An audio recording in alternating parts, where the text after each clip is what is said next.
দোল মানেই রঙের উৎসব, আনন্দ উল্লাস, গান আর হাসির ছোঁয়া। কিন্তু যদি এক রাতের জন্য সব বদলে যায়, যদি রঙের বদলে ছিটকে আসে রক্ত, আর উল্লাসের মাঝে মিশে যায় ভয়ানক এক আত্মার বিভীষিকামো হাসি? প্রস্তুত তো? কারণ এই দোল পূর্ণিমায় শুরু হতে চলেছে এক অভিশপ্ত খেলার গল্প। রৌদ্রোজ্জ্বল বসন্তের সকাল, আকাশ যেন নীল রঙে ধোয়া, বাতাসে দোলের আবেশ। রং, হাসি, উল্লাসে ভরে উঠেছে সমগ্র গ্রাম। ফুল, আবির আর গান, সবকিছুতেই যেন এক অনির্বচনীয় আনন্দ। কিন্তু কেউ জানত না, এই দোল পূর্ণিমার রাত হবে বিভীষিকাময়। গায়ের সবচেয়ে পুরনো বাড়ি, ঠাকুর বাড়ি, যেখানে বছরের পর বছর ধরে কেউ থাকতে সাহস করে না, সেই বাড়ির দরজায় আজ সন্ধ্যায় দেখা গেল অদ্ভুত এক ছায়ামূর্তি। কেউ কি ভুল দেখছে? রাত্রি ঘনিয়ে আসতে থাকল, উৎসবের আনন্দ ধীরে ধীরে ম্লান হয়ে এল, চারপাশের রং যেন গাঢ় লাল হয়ে উঠল। ঠিক তখনই শুভ্রা, গ্রামের সবচেয়ে প্রাণোচ্ছল মেয়ে, সেদিন এক অদ্ভুত অনুভূতি নিয়ে দাঁড়িয়েছিল। সারা দিনের রঙের খেলায় সে ছিল মাতোয়ারা, কিন্তু সন্ধ্যার পর তার মনে হচ্ছিল কারো দৃষ্টি তাকে অনুসরণ করছে। হঠাৎ একটা ঠান্ডা শীতল হাওয়া যেন গা ছমছম করে তুলল। শুভ্রা! কেউ যেন ফিসফিস করে ডাকলো তার নাম। সে দ্রুত পেছনে তাকালো, কেউ নেই।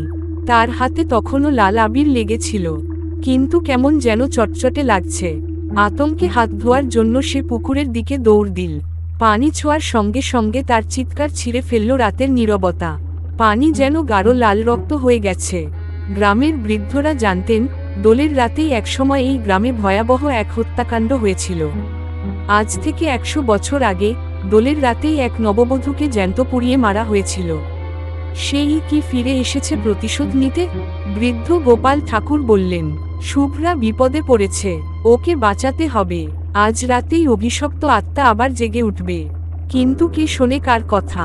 গ্রামের তরুণেরা হাসাহাসি করছিল, কেউ কেউ ভয় পাচ্ছিল, আর শুভ্রা তখনও জ্ঞান হারিয়ে পুকুরের ধারে পড়েছিল। রাত যত গভীর হচ্ছিল, গ্রামের বাতাসে অদ্ভুত এক গন্ধ ভাসছিল, কোনো পোড়া মাংসের মতো। ঠাকুরবাড়ির জানালা খুলে গেল নিজে থেকেই। এক বিকট চিৎকার, আমার রং ক্যারেছে, আমার প্রাণ ক্যারেছে, এবার আমি সবাইকে নিয়ে যাব।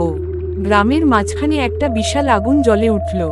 সেই আগুনের মধ্যে দেখা গেল এক লাল শাড়ি পরা মহিলাকে। তার চোখ যেন দাউদাউ করা অগ্নিশিখা।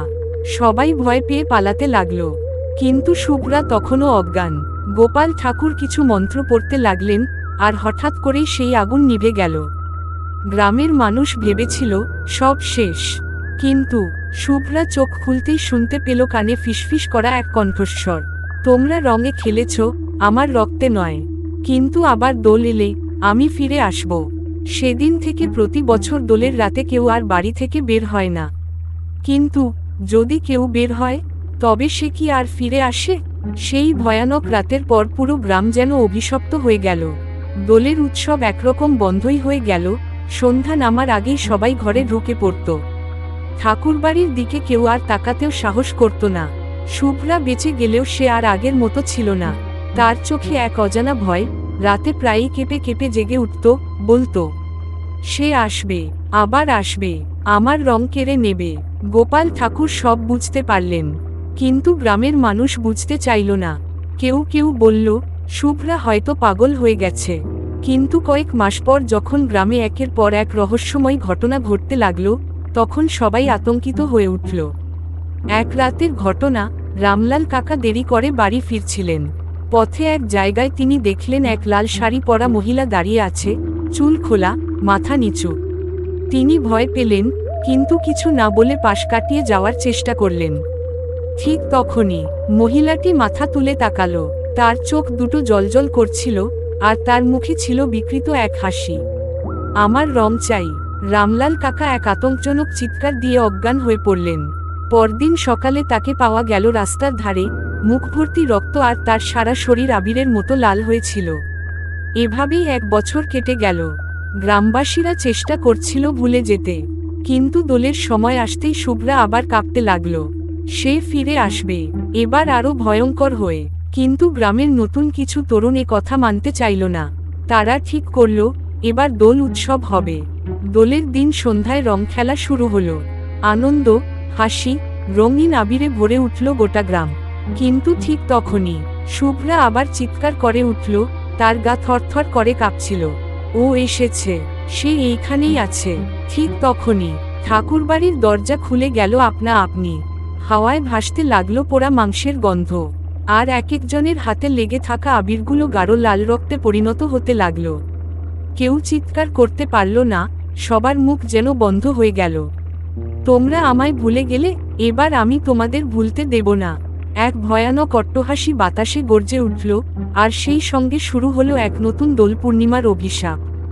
ঠাকুরবাড়ির দরজা খুলে যেতেই গা শিউরে ওঠা ঠান্ডা বাতাস সবার গায়ে আছড়ে পড়ল। গ্রামের ছেলেরা, যারা দোল খেলার জন্য এতক্ষণ হাসছিল, তারা হঠাৎই বোবা হয়ে গেল। কেউ কথা বলতে পারছিল না, গলার স্বর যেন কোথাও আটকে গেছে। শুভ্রা থরথর করে কাঁপছিল, তার চোখের মণি যেন ভয় আর শঙ্কায় কোটরে ঢুকে গেছে। গোপাল ঠাকুর একমাত্র জানতেন কি হচ্ছে। তিনি কাঁপা কাঁপা গলায় বললেন, শীঘ্রই সবাই এখানে থেকে পালাও। সে তার রং নিতে এসেছে। কিন্তু কেউ নড়তে পারছিল না। তাদের চোখের সামনে ঠাকুরবাড়ির জানালা থেকে ধোয়ার মতো এক কালো ছায়া বেরিয়ে এল। ধীরে ধীরে সেই ছায়া একটা নারীর রূপ নিল, লাল শাড়ি, খোলা চুল, জ্বলন্ত চোখ। এবার আমি তোমাদের রক্তে রং খেলব। আর পরমুহূর্তেই শুরু হলো এক ভয়ানক বিভীষিকা। গ্রামের যুবক রাহুল প্রথমে চিৎকার দিয়ে উঠল। তার মুখ থেকে ধোঁয়া বের হচ্ছিল, যেন কেউ তার প্রাণশক্তি টেনে নিচ্ছে। তার হাতের আবির তাদের চোখের সামনে ঠাকুরবাড়ির জানালা থেকে ধোয়ার মতো এক কালো ছায়া বেরিয়ে এল। ধীরে ধীরে সেই ছায়া একটা নারীর রূপ নিল, লাল শাড়ি, খোলা চুল, জ্বলন্ত চোখ। এবার আমি তোমাদের রক্তে রং খেলব। আর পরমুহূর্তেই শুরু হলো এক ভয়ানক বিভীষিকা। গ্রামের যুবক রাহুল প্রথমে চিৎকার, এক এক করে সবাই চিৎকার করতে শুরু করল। কারো শরীর আগুনের মতো গরম হয়ে উঠল, কারো মুখ বিকৃত হয়ে গেল, আর কারো শরীরে অদৃশ্য হাতের আঁচড় বসতে লাগল। শুভ্রা একমাত্র বুঝতে পারছিল, এই শক্তি থামানোর কোনো উপায় নেই। সে আমাদের শেষ করে দেবে। গোপাল ঠাকুর তখনই মন্ত্র পড়তে শুরু করলেন, কিন্তু আগুনের মতো সেই আত্মা একটা ভয়ানক চিৎকারে তার মন্ত্র থামিয়ে দিল। তোর মন্ত্র এবার আর কাজ করবে না, গোপাল ঠাকুর। গ্রামের সবাই যখন নিশ্চিত ছিল যে আজকের দোল হবে তাদের শেষ দোল, তখন হঠাৎ এক আশ্চর্য ঘটনা ঘটল। শুভ্রার শরীর থেকে এক সাদা আলোর ঝলকানি বেরিয়ে এল। ভূতিনি মুহূর্তেই পিছিয়ে গেল। এ অসম্ভব! গোপাল ঠাকুর বিস্মিত হয়ে দেখলেন, শুভ্রার কপালে এক রহস্যময় চিহ্ন ফুটে উঠেছে। তুই তুই কে? শুভ্রা নিজের গলা দিয়ে আসা অন্যরকম এক কণ্ঠ শুনতে পেল, যেন অন্য কেউ তার মধ্য দিয়ে